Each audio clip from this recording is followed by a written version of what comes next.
മനസ്സിലായില്ലേ?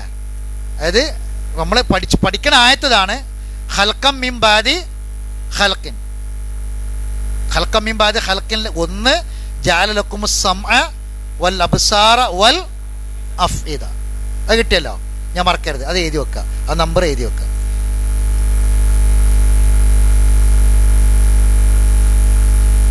എങ്ങനെ? അത് എനിക്കറിയില്ല, അത് ആരെങ്കിലും ഇവിടെ അങ്ങനെ ആണെന്നാണ് ഞാൻ മനസ്സിലാക്കിയുള്ളത്. ആധികാരികമായിട്ട് പറയാൻ അറിയില്ല. അതുകൊണ്ടാണ് പിന്നെ ലാ തഖ്ഫു മാ ലൈസ ലക ബിഹി ഇൽമുൻ, അറിയാത്ത കാര്യത്തെ സംബന്ധിച്ച് പൂർണ്ണമായി അവിടെ നിൽക്കരുതെന്നാണ്. അപ്പോൾ അതെനിക്ക് ശരിക്കും അതിനെ അറിയില്ല. അത് നിങ്ങൾ ഇൻഷാ അല്ലാ അത് പിന്നെ അറിയുന്ന ആളുകളോട് ചോദിച്ചാൽ ഇൻഷാ അല്ലാ അത് ചോദിച്ച് പഠിക്കാം. അങ്ങനെ തന്നെ ആവണം എനിക്ക് തോന്നണം. അല്ല പറഞ്ഞുകൊണ്ട് മിക്കവാറും അങ്ങനെ തന്നെ ആവാനാണ് സാധ്യത, മാറ്റേണ്ടാൻ സാധ്യത കുറവാണ്. ജലക്കും സമഞ്ഞ് ഇതേപോലെ വേറെ എവിടെയെങ്കിലും അള്ളാഹു തആല അത് ചില സ്ഥലങ്ങൾ പറഞ്ഞ സംഗതികൾ ചില സ്ഥലങ്ങൾ ഓർഡർ മാറലുണ്ട്. ഇപ്പോൾ ബസർ ആദ്യം പറഞ്ഞ ചില ആയത്തുകളുണ്ട്, ഇപ്പം പിന്നെ റബ്ബന അബ്സർന വസമിഅന ഫർജിഅന നഅമൽ സാലിഹൻ ഇന്നാ മൂഖിനൂൻ. അവിടെ ബസറാണ് ആദ്യം പറഞ്ഞത്. ശരി, അപ്പോൾ നിങ്ങൾ ഒരു പഠനത്തിന് വിധേയമാക്കി ഇൻഷാ അല്ലാഹ് നിങ്ങളുടെ അടുത്ത ക്ലാസ്സിൽ ഒന്ന് പറഞ്ഞു തരിക അങ്ങനെ തന്നെ ആണോ ഇല്ല എന്നുള്ളത്. ഇൻഷാ അല്ലാഹ് ആയിക്കോട്ടെ. പിന്നെ അടുത്തത് അപ്പോൾ ഖൽഖം മിൻ ബാദി ഖൽഖിൻ്റെ ഒരു കാര്യം. ഇനി 53-ൽ 32 എഴുതിയിട്ട് മറിക്കണം. 53-ൽ 32, 53 നെജ്മാണ്.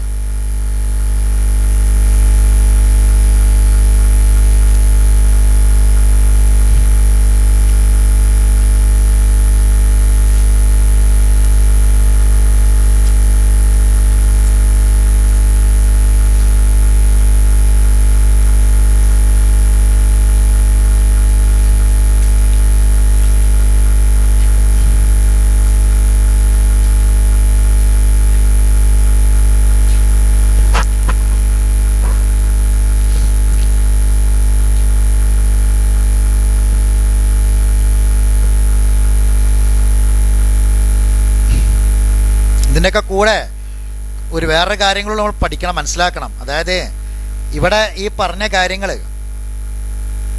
ഈ അള്ളാഹു തആല ഇത് പറഞ്ഞത് ഇതൊക്കെ ഇപ്പം നമുക്ക് അറിഞ്ഞ കാര്യം തന്നെയാണ്. ഉമ്മാൻ്റെ വയറ്റുന്ന നമ്മൾക്ക് പുറത്തുനിന്ന് നമുക്ക് എല്ലാവർക്കും അറിയാം. ഇത് പറയുമ്പോൾ ഇതിൽ ചില കാര്യങ്ങൾ അള്ളാഹു തആല ഉദ്ദേശിക്കുന്നുണ്ട്.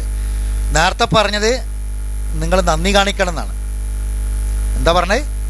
നന്ദി കാണിക്കണം. അപ്പം ഇത് പറഞ്ഞതിൻ്റെ ഒന്നാമത്തെ കാര്യം അതാണ്. ഇനി ഈ ആയത്തിൽ എന്താ പറഞ്ഞു നോക്കുക, കണ്ടില്ല എല്ലാവരും? ഓതട്ടെ.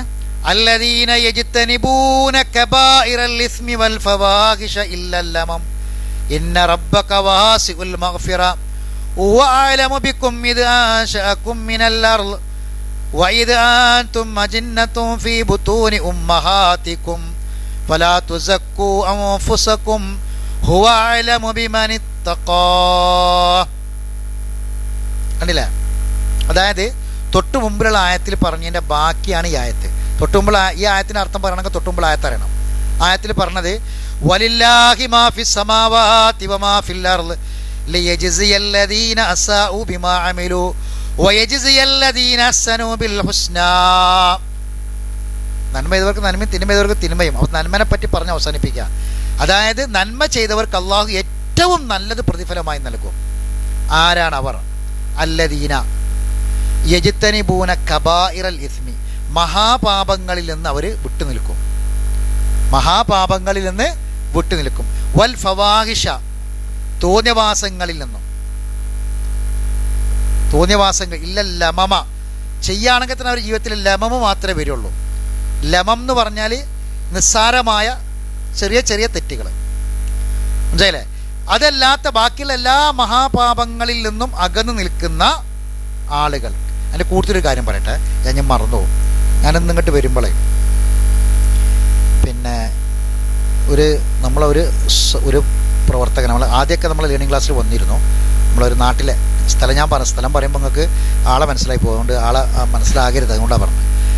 അപ്പോൾ ആ സുഹൃത്ത് 35 വയസ്സായി, കല്യാണം ഇതുവരെ കഴിച്ചിട്ടില്ല. അവന് ആദ്യം ക്ലാസ്സിൽ വന്നിരുന്നു. ഭയങ്കരമായിട്ടുള്ള ഷെയ്ത്താൻ്റെ ബിലീസിൻ്റെ ഭയങ്കരമായ പ്രയാസങ്ങളുണ്ട്.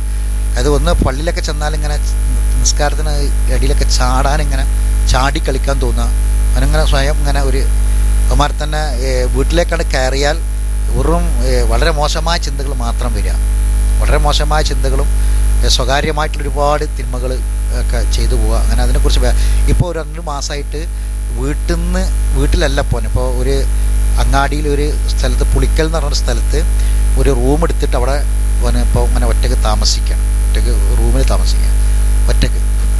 അപ്പം ഒരുപാട് ഷറൈകളൊക്കെ പല ആളുകളുടെ അടുത്ത് പോയി അങ്ങനെ ചെയ്ത് പിന്നെ ഒരു ഇതുമില്ലാതെ പിന്നെ കുറേ ദിവസങ്ങളായി എന്നെ കാണാൻ സംസാരിക്കണമെന്ന് ഫോൺ ചെയ്യണം. അങ്ങനെ ഞാൻ ഒരു ചുരുങ്ങിയത് 2 മണിക്കൂറെങ്കിലും സംസാരിക്കാൻ കിട്ടണം എന്ന് അവൻ പറഞ്ഞു. അപ്പോൾ അതിൻ്റെ അടിസ്ഥാനത്തിൽ ഇന്നിപ്പോൾ ഞാൻ 8 മണിക്ക് സാധാരണ എയർപോർട്ടിലെത്തും. അപ്പോൾ പിന്നെ 11 മണിക്കാണ് പ്ലെയിൻ. അപ്പോൾ അതുവരെയുള്ള സമയം കിട്ടും. അപ്പോൾ ആ സമയത്ത് വരാൻ വേണ്ടി പറഞ്ഞു ഞാനോട് വന്നു. അങ്ങനെ അവിടുന്ന് സംസാരിച്ച് 1.5 മണിക്കൂറോളം സംസാരിച്ചേ വരണേ. അപ്പോൾ ഞാൻ ഇത് പറയാനുള്ള കാരണം എന്താ വെച്ചാൽ വല്ലാത്ത വലിയ വലിയ തെറ്റുകളൊന്നും ജീവിതത്തിൽ വന്നു പോകുന്നുണ്ട്. അപ്പം മോനെ ഈ ചെയ്യണമല്ലോ അധികമുണ്ട്, പക്ഷെ അതൊരു ആ ബോധമുള്ളതുകൊണ്ടാണ് അവനത് ശൈത്താൻ്റെ താൻ തിരിച്ചറിഞ്ഞുകൊണ്ടാണ് അതിൻ്റെ രക്ഷപ്പെടാനുള്ള മാർഗ്ഗങ്ങൾ തേടുന്നത്. അപ്പം അതിനുള്ള കാര്യങ്ങളൊക്കെ പറഞ്ഞു കൊടുത്തു. അതിൻ്റെ കൂടുതൽ അപ്പോൾ അതിനുള്ളൊരു ഇതെന്താ വെച്ചാൽ ഈ എന്തെങ്കിലും ഒരു ഭയങ്കര തെറ്റുകൾക്ക് ഭയങ്കരമായിട്ട് അതൊരു ഓൻ്റെ ഒരു പ്രകൃതി എന്താ എനിക്ക് മനസ്സിലായത്, ഒരു വെള്ള കടലാസ് പോലെയാണ് അവൻ്റെ മനസ്സെന്നാണ്. ഒരു വെള്ള കടലാസിൽ ഒരു കറുത്ത പുള്ളി ഒരു പെണ്ണോണ്ട് കുത്തുത്തിയ ഒരു കറുത്ത പുള്ളി, ആ കറുത്ത പുള്ളിയെ ഭയങ്കരമായിട്ട് ബേജാറാകുന്ന ഒരു പ്രകൃതമാണ് അവൻ്റെ. അപ്പോൾ ഞാൻ പറഞ്ഞു മനുഷ്യൻ മലക്കല്ല, നമ്മൾ തിന്മകൾ വരും. എന്തിനാ മീസാൻ ഉണ്ടാക്കി? അവനോട് ചോദിച്ച കുറേ ചോദ്യങ്ങളൊരു ഭാഗങ്ങൾ പറഞ്ഞു. എന്തിനാ മീസാൻ ഉണ്ടാക്കിയത്? മീസാൻ എന്തിനാണ്? മീസാനിൽ നന്മയുണ്ട് തിന്മയും രണ്ടുണ്ട് മീസാനിൽ. അപ്പം സകുലത്ത് മവാസീനുഹു ഫീ ഇശത്തി റാദിയ, മീസാനിൽ കനം തൂങ്ങണം. അപ്പം തിന്മകൾ വരും, സ്വാഭാവികമാണ്. നന്മ ധാരാളം വർദ്ധിപ്പിക്കുക, തിന്മനെ മായ്ച്ചു കളയും. അപ്പോൾ ഞാൻ പറഞ്ഞു കൊടുത്ത് അവൻ പ്രതീക്ഷ നടക്കണം എന്താ വെച്ചാൽ അവൻ്റെ ശരീരത്തിൽ എന്തോ ഒരു ഇതുണ്ട്. അപ്പോൾ അതിനങ്ങോട്ട് പിടിച്ചിറക്കി ആർക്കോ അതിനെ പിടിച്ചിറക്കി കണ്ട് രക്ഷപ്പെടുത്തി കൊടുത്ത് പിന്നെ നാളെ മുതൽ അവന് ഇങ്ങനെ ഒരു ജീവിതം നയിക്കാൻ പറ്റുന്നില്ല. ഞാൻ പറഞ്ഞു അങ്ങനെ ഒരു ചിന്ത വെച്ച് തിരി നടക്കരുത്, അങ്ങനെ കഴിയില്ല. അതുകൊണ്ട് ചെയ്യേണ്ടതെന്താണെന്ന് വെച്ചാൽ പിന്നെ ആദ്യം സ്വയം ഒന്ന് തിരിച്ചറിയുക. അതോടൊപ്പം ഇൻഷാ അല്ലാഹ് നിനക്ക് വേണ്ടി പ്രാർത്ഥിക്കാം. അതോടൊപ്പം കുറേ നല്ല മനുഷ്യന്മാരെ എല്ലാ ആഴ്ചയിലും ഞാൻ കാണുന്നുണ്ട്, കുറേ നല്ല ആളുകളെ എല്ലാ ആഴ്ചയിലും കുറേ നല്ല ആളുകളെ നമ്മുടെ നാടിൻ്റെ പല ഭാഗങ്ങളിലായിട്ട് ഞാൻ കാണുന്നുണ്ട്, എല്ലാ ആഴ്ചയിലും കാണുന്നുണ്ട്. അപ്പം അവരെല്ലാവരും നിനക്ക് വേണ്ടി ഒരു റുഖിയ ചെയ്യുമെന്ന് ഞാൻ പറഞ്ഞിട്ടുണ്ട്. ഞാൻ വാക്ക് കൊടുത്താൽ പോകുന്നത്, അവരെല്ലാവരും നിനക്ക് വേണ്ടി ഒരു റുഖിയ ചെയ്യും. ആ റുഖിയ ഒരു റുഖിയ എന്താ വെച്ചാൽ ആ റുഖിയ ഒരാൾ ഏതെങ്കിലും ഒരു പണ്ഡിതൻ ഒരു റുഖിയ ചെയ്തിട്ട് ആ റുഖിയയിലൂടെ അവൻ്റെ ശൈത്താനായിട്ട് ഇറങ്ങി പോകണം, എന്നിട്ട് നാളെ മുതൽ നന്നായി ജീവിക്കണം. അപ്പം അത് ചിലപ്പോൾ ഒരു പക്ഷെ എന്താവണമെന്നില്ല, സാധിച്ചു കൊള്ളണമെന്നില്ല. കാരണം എന്താണ്? അള്ളാഹിൻ്റെ റസൂൽ ജീവിച്ചിരിപ്പില്ല. അള്ളാഹിൻ്റെ റസൂലിൻ്റെ അടുക്കൽ മാത്രമേ ശൈത്താൻ്റെ സാമീപ്യം ഇല്ലാതിരിക്കുള്ളൂ. ശൈത്താൻ്റെ സാമീപ്യം ആർക്ക് മാത്രമേ ഇല്ലാതിരിക്കുള്ളൂ? അള്ളാഹിൻ്റെ റസൂലിന് മാത്രമേ ഇല്ലാതിരിക്കുള്ളൂ. അപ്പം അതുകൊണ്ട് ഏത് വലിയ ആലിമാണെങ്കിലും ശരി, ഒരു പക്ഷേ കിട്ടിയേക്കാം, റിലീസ് കിട്ടിയേക്കാം, പക്ഷെ അത് മാത്രം പ്രതീക്ഷ നടക്കരുത്. കിട്ടും, പക്ഷെ അത് മാത്രം പ്രതീക്ഷ നടക്കരുത്. അപ്പം അതുകൊണ്ട് കുറേ ആളുകൾ ഒരാളല്ല ഒരുപാട് ആളുകൾ നിനക്ക് വേണ്ടി ഇൻഷാ അല്ലാഹ് റുഖിയ ചെയ്യും, ഞാനത് പറയും എന്ന് പറഞ്ഞിട്ടാണ് ഞാൻ പോകുന്നത്. അങ്ങനെ വളരെ റാഹത്തായിട്ടാണ് പോയിട്ടുള്ളത്. അപ്പം നിങ്ങളോട് എനിക്ക് പറയാനുള്ളത്, നിങ്ങളുടെ പ്രാർത്ഥനയിൽ ഞാൻ ആ പറഞ്ഞ സുഹൃത്തിന് വേണ്ടി പ്രാർത്ഥിക്കണം, പ്രത്യേകം ദുആ ചെയ്യണം. ആ പ്രാർത്ഥനയാണ് നിങ്ങൾ അവനക്ക് കൊടുക്കുന്ന റുഖിയ. നിങ്ങളെല്ലാവരും കൂടി അവന് റുഖിയ ചെയ്യണം. അതാണ് അതിൻ്റെ ആ ഒരു കാര്യം. അതാണ്. അപ്പോൾ അതുകൊണ്ട് നിങ്ങൾ അവന് വേണ്ടി നന്നായിട്ട്, പ്രത്യേകിച്ച് നിങ്ങളുടെ രാത്രി നമസ്കാരങ്ങൾക്ക് ശേഷമൊക്കെ നിങ്ങൾ പ്രാർത്ഥിക്കും. ആ പ്രാർത്ഥനയിൽ പ്രത്യേകം ആ സുഹൃത്തിൻ്റെ കാര്യം എടുത്തു പറഞ്ഞിട്ടുണ്ടെങ്കിൽ ആ സുഹൃത്തിന് വേണ്ടി പ്രത്യേകം പ്രാർത്ഥിക്കണം എന്ന് ഈ സന്ദർഭത്തിലൊന്ന് അതിൻ്റെ കൂടെ ഓർമ്മപ്പെടുത്തണം. അല്ലാഹു തആല കബൂൽ ചെയ്യട്ടെ. ശരി, അപ്പം മഹാപാപങ്ങളിൽ നിന്ന് വിട്ടുനിൽക്കും. ഇന്ന റബ്ബക വാസിഉൽ മഗ്ഫിറ, അള്ളാഹു വിശാലമായി പൊറുക്കുന്നവനാണ്. വാസിഉൽ മഗ്ഫിറ, വാസി എന്ന് പറഞ്ഞാൽ വിശാലമായിട്ട്, അള്ളാഹു വിശാലമായി പൊറുക്കുന്നവനാണ്. ബാക്കി ഹുവ അവൻ അഅലമു ബിക്കും, നിങ്ങളെപ്പറ്റി നന്നായിട്ട് അറിയാം. ഹുവ അവൻ അഅലമു നന്നായി അറിയുന്നവനാണ്, ബിക്കും നിങ്ങളെപ്പറ്റി. ഇത് അൻശഅക്കും മിനൽ അർളി, ഭൂമിയിൽ നിങ്ങളെ അവൻ പടച്ചുണ്ടാക്കിയ സന്ദർഭം മുതൽ, ഈ ഭൂമിയിൽ നിങ്ങളെ ഒരു നാട്ടിൽ, ഒരു പ്രദേശത്ത്, ഒരു വീട്ടിൽ നിങ്ങളെ അല്ലാഹു തആല ഒരു കുഞ്ഞായി നിങ്ങൾ ആ വീട്ടിൽ ജനിച്ച അന്നു മുതൽ നിങ്ങളെപ്പറ്റി ആർക്കറിയാം? അള്ളാഹ്ക്ക് നന്നായിട്ടറിയാം. പടച്ചോന് നന്നായിട്ട് നിങ്ങൾ ഓരോരുത്തരെയും അറിയാം. ബാക്കി നോക്കി, വൈദ് അൻതും അജിന്നത്തുൻ ഫി ബുത്തൂനി ഉമ്മഹാത്തിക്കും, നിങ്ങളുടെ മാതാക്കളുടെ ഉദരങ്ങളിൽ ഒരു ഗർഭസ്ഥ ശിശുവായിരുന്ന സന്ദർഭത്തിലോ. കണ്ടാ, ഗർഭസ്ഥ ശിശു അറബിയിൽ അജിന്നത്ത്, ഗർഭസ്ഥ ശിശുവിന്റെ അറബി അജിന്നത്ത് കേട്ടോ. എന്താണ് അജിന്നത്ത്? ഫി ബുത്തൂനി ഉമ്മഹാത്തിക്കും, നിങ്ങളുടെ മാതാക്കളുടെ, അതാണ് ഹൽക്കം മിംബാദ്. ഹൽക്ക് എന്ന് പറഞ്ഞാൽ ഗർഭസ്ഥ ശിശു. കിട്ടിയല്ലോ. ഹൽക്കം മിംബാദ് ഹൽക്കിന്റെ വേറൊരു ഷറഹാണി പറഞ്ഞത് അജിന്നത്ത് കേട്ടാ. ഹൽക്കം മിംബാദ് ഹൽക്ക് എന്ന് പറഞ്ഞാൽ അജിന്നത്ത്. ഞാൻ അജിന്നത്തിനുള്ള ഘട്ടങ്ങൾ വേറെ പറയാൻ പോകുന്നുണ്ട്, അജിന്നത്തിൻ്റെ വേറെ പറയാൻ പോകുന്നുണ്ട്. ഗർഭസ്ഥ ശിശു എന്നത് അതാണ് ഹൽക്കം മിംബാദ് ഹൽക്ക് എന്ന് പറഞ്ഞാൽ അതിൻ്റെ മറ്റൊരു വിശദീകരണം. ഇനി ആ ഗർഭസ്ഥ ശിശുവിൻ്റെ വിവിധ ഘട്ടങ്ങൾ ഇനി വേറെ പറയാൻ പോകുന്നുണ്ട്. പിന്നെ അതുകൊണ്ട് ഫലാ തുസക്കു അംഫുസക്കും, നിങ്ങളെ സ്വന്തം പൊക്കി പറയരുത്. സാധാരണ SP ആകാമെന്നൊക്കെ പറയുന്നത് നമ്മളെ നാട്ടിൽ നാടൻ ഭാഷയിൽ. വലാ തുസക്കു അംഫുസക്കും, നിങ്ങൾ സ്വയം നിങ്ങളെ ഒരിക്കലും പൊക്കി സ്വന്തം ആത്മപ്രശംസ നടത്താൻ പാടില്ല കേട്ടാ, ഒരിക്കലും പറയാൻ പാടില്ല. ഹുവ അഅലമു ബിമൻ തഖാ, തഖ്വയുള്ളവരെ പറ്റി അവർ നന്നായിട്ടറിയും. ഹുവ അവൻ അഅലമു നന്നായി അറിയുന്നവനാണ്, ബിമൻ തഖാ ആർക്കൊക്കെ തഖ്വയുണ്ട് എന്ന് അള്ളാഹുവിന് നന്നായിട്ട് അറിയാം. അപ്പം ഇത് ഈ ആയത്തിൻ്റെ ഒരു ഷറഹാണ്. നേരത്തെ പറഞ്ഞത് നിങ്ങൾ നന്ദി ഉണ്ടാകാൻ വേണ്ടി എന്നാണ് പറഞ്ഞത്. ഇവിടെ പറഞ്ഞ കാര്യം ഓരോരുത്തരെ കുറിച്ചിട്ടും ആർക്കറിയാം? അള്ളാഹുവിന് നന്നായിട്ടറിയാം.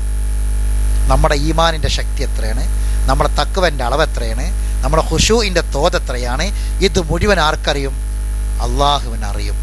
അതുകൊണ്ട് എപ്പോഴും നമ്മൾ സ്വയം വളരെ താഴ്ന്ന് വിനയത്തോടുകൂടി, ഞാൻ ഒന്നുമല്ല, ഒന്നും നമുക്ക് അഹങ്കരിക്കാൻ ഉണ്ടാവരുത്. ഇൽമിൻ്റെ പേരിൽ അഹങ്കരിക്കരുത്. ഞാനൊരു സാധു, എനിക്ക് ആ വിഷയത്തെപ്പറ്റി അറിയില്ല, എനിക്ക് ഇത്രേ അറിയുള്ളൂ. ഇൽമിൻ്റെ പേരിൽ, സമ്പത്തിൻ്റെ പേരിൽ പടച്ചോൻ തന്നതുകൊണ്ട് ഞാൻ എന്ന റഹ്മത്തോട് ഞാൻ ജീവിക്കുന്നു. നാളെ എന്നെ പറ്റി പടച്ചോൻ എന്താ കണക്കാക്കിയത് എനിക്കറിയില്ല.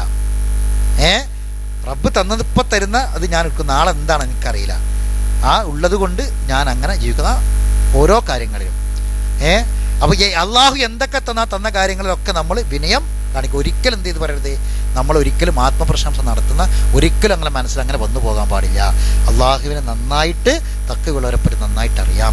അപ്പം അള്ളാഹു നമ്മളെ പടച്ച നമ്മളെ ഉമ്മാൻ്റെ ഉദരത്തിൻ്റെ ഉള്ളിൽ നമ്മൾ ഗർഭസ്ഥ ശിശുവായി കിടക്കുന്ന സമയമുണ്ടല്ലോ, ആ സമയം മുതലേക്കുള്ള കാര്യങ്ങളല്ല പറഞ്ഞത് അള്ളാഹുവിനറിയാം. സുബ്ഹാനല്ലാഹ്. വളരെയധികം ഒരുപാട് ചിന്തിക്കേണ്ട ഒരു ആയത്താണിത്. ഇനി ശരി, ഇനി ബാക്കി അപ്പോൾ കുറച്ചും കൂടി വ്യക്തമാവുള്ളൂ.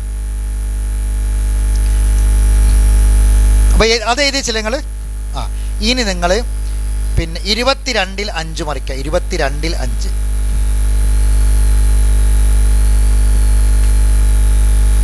22-ൽ 5 കുറച്ചുകൂടി വ്യക്തമായിട്ട് അല്ലാഹു തആല കാര്യങ്ങൾ പറയണം. 22-ൽ 5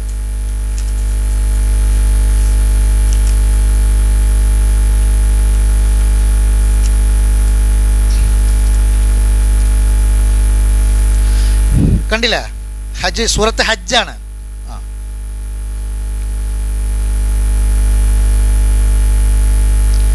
കണ്ടാ?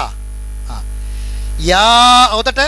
യാ അയ്യുഹന്നാസു ഇൻ കുൻതും ഫീ റൈബിൻ മിനൽ ബഅസി ഫഇന്നാ ഖലഖനാകും മിൻ തുറാബിൻ ثم من نطفة ثم من علقة ثم من مضغة مخلقة وغير مخلقة لنبين لكم ونقر في الأرحام ما نشاء إلى أجل مسمى ثم نخرجكم طفلا ثم لتبلغوا أشدكم ومنكم من يتوفى ومنكم من يرد إلى أرذل العمر لكي لا يعلم من بعد علم شيئا وترى الأرض حامدة فإذا أنزلنا عليها الماء اهتزت وربت وأنبتت من كل زوج بهيج. ഇതാണ് ഈ ആയത്തിൻ്റെ വളരെ പ്രധാനപ്പെട്ട ഒരു ഷറഹാണിത്. ഞാൻ ആയത്തൊന്ന് പറയാം, ഒന്ന് ശ്രദ്ധിക്കുക, കൈ വെക്കുക കേട്ടോ. എല്ലാവരെയും വിളിച്ചിട്ട് യാ അയ്യുഹന്നാസ്, മനുഷ്യരെ, ഇൻ കുൻതും ഫി റൈബിൻ മിനൽ ബഅസി, ബഅസിനെ കുറിച്ച് നിങ്ങൾക്ക് വല്ല സംശയവുമുണ്ടെങ്കിൽ ശ്രദ്ധിക്കട്ടെ, ഇത് വളരെ പ്രധാനപ്പെട്ട, ഞാൻ എഴുതാൻ പോണത്. ഒന്നാമത്തെ സൃഷ്ടിപ്പിന് പറയുന്ന പേര് ഹൽക്ക് എന്നാണ്. എന്താണ്? ഹൽക്ക്. രണ്ടാമത്തെ സൃഷ്ടിപ്പിന് പറയുന്ന പേര് ബഅസ് എന്നാണ്. എന്താണ്? ബഅസ്. ഒന്നാമത്തെ സൃഷ്ടിപ്പിന് ഹൽക്ക് എന്നും രണ്ടാമത്തെ സൃഷ്ടിപ്പ് ഹൽക്കല്ല, രണ്ടാമത്തെ സൃഷ്ടിപ്പ് ബഅസാണ്. ബഅസ് രണ്ടാമത്തെ സൃഷ്ടിപ്പ്. അള്ളാഹ് അങ്ങനെ എന്താ പറഞ്ഞത് നിങ്ങള്? അതായത് ശ്രദ്ധിക്കാം, ഇപ്പോ നിങ്ങളിപ്പോൾ ഉണ്ട് എന്നുള്ളത്, ഇപ്പൊ ഹയാത്തിൽ നിങ്ങൾ ഉണ്ട്, നമ്മൾ ഓരോരുത്തരും ഈ ഹയാത്തിൽ ഉണ്ട് എന്നുള്ളത് സത്യമാണോ?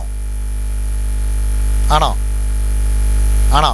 എങ്കിൽ ഇതിനേക്കാളും വലിയ സത്യമാണ് രണ്ടാമത്തെ ഒരു സൃഷ്ടിപ്പ് കൂടി ഉണ്ട് എന്നുള്ളത്.